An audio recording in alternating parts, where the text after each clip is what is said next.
il sistema giuridico lentissimo è anche come il sistema sanitario, no? Che uno per evitare di fare la fila all'ospedale magari va all'ambulatorio privato e paga. Nello stesso faccio un paragone diverse però. Però il paragone il paragone è tra un servizio pubblico che è lentissimo e ingolfato e un servizio privato che costa. Dipende anche lì dalle regioni e dalle zone. No, lui sta parlando della giustizia cinese, è un servizio privato che costa, ma nel senso che i cinesi vivono da schiavi. Però adesso io non sono avvocato, però esiste la stessa cosa anche per la giustizia, che uno si può, o due che fanno un contratto si possono appellare a un collegio arbitrale, no? Che in sostanza vale, è valido almeno a parte per le cose penali, però per tante cose due si rivolgono praticamente a un giudizio privato perché sono tutti e due d'accordo di fare questo. Ed è un collegio arbitrale che ha il problema appunto che costa molto, infatti sono le ditte che lo fanno.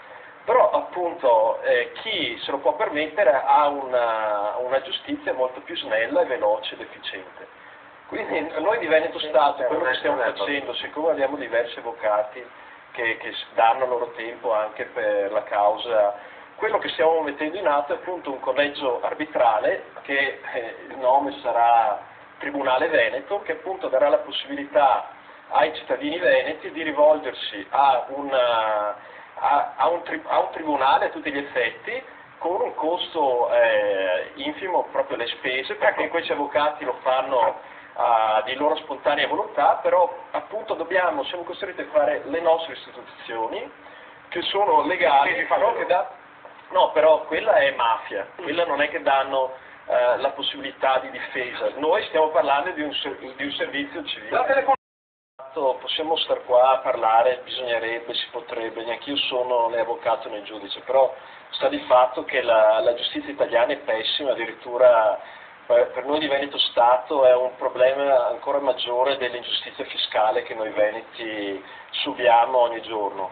I veneti ormai hanno talmente tanta sfiducia nello Stato italiano che la maggioranza vuole la completa indipendenza politica, questo si sa. Ma quando parli dei veneti, intendi quelli nati in Veneto, quelli residenti in Veneto, quelli che hanno 2 o 3 generazioni? Adesso ti spiego. Vorrei capire in che parte sono io. In un referendum con monitoraggio internazionale, qualsiasi cittadino con diritto di voto qua avrebbe diritto di scegliere. Secondo questo sondaggio che verrà pubblicato entro fine settimana, cittadini veneti nati in altre regioni all'estero, addirittura almeno quelli nati all'estero, hanno un bisogno, un volere, una necessità di indipendenza maggiore degli autoctoni, cioè dei veneti nati in Veneto. Quindi questo sta di fatto che chi è veneto perché vive qua in Veneto subisce tutte le ingiustizie di questo Stato italiano. Quindi la domanda di che vogliono tanto quanto se non di più. Quindi solo chi vive. Se la telefonata però prima volevo parlare Basta che sia residente, cittadino, non un immigrato. No, un siciliano che vive qua e che ha la residenza ed è residente qua, è considerato veneto da quel punto di vista. Il tuo amico siciliano, loro vengono da un passato dove sono sempre stati sotto un governo straniero e quindi sono abituati a farsi giustizia da solo, tramite magari anche organizzato o no, però sono abituati a quello. Noi qua in Veneto siamo abituati a secoli di buona giustizia della Serenissima e quindi siamo abituati a seguire e stare le regole, però viviamo purtroppo da 145 anni, 146 quest'anni, in uno Stato con un sistema giuridico che non funziona e quindi la gente è arrivata alla disperazione e vuole e applaude quando viene applicato un sistema. No, perché parla del 76, il Veneto e quindi diciamo fanno bene i cinesi, fanno bene i siciliani.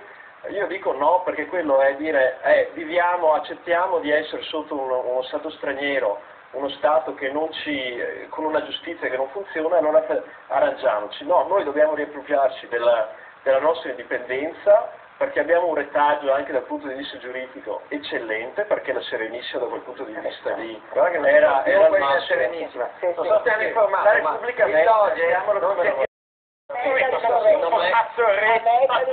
non vorrei che la giustizia agricolo italiano. No, ma è importante quello che ho sottolineato nella telefonata, perché alla fin fine sono i parlamentari che sono responsabili non solo di questo, delle ingiustizie di Equitalia. Sì, perché dopo anche la prima telefonata quello dice ma la Lega come poteva, ne hanno solo 59. No, sono tutti responsabili. E alla domanda cosa bisogna fare, noi di Veneto Stato abbiamo fatto manifestazione sotto casa di Giampaolo Dozzo, che è uno dei parlamentari che è là da 20 anni, non perché sia di un partito o di un altro, però i cittadini devono trovare i parlamentari del proprio paese e andare a farglielo sapere. Io non sono d'accordo. Questo è vero.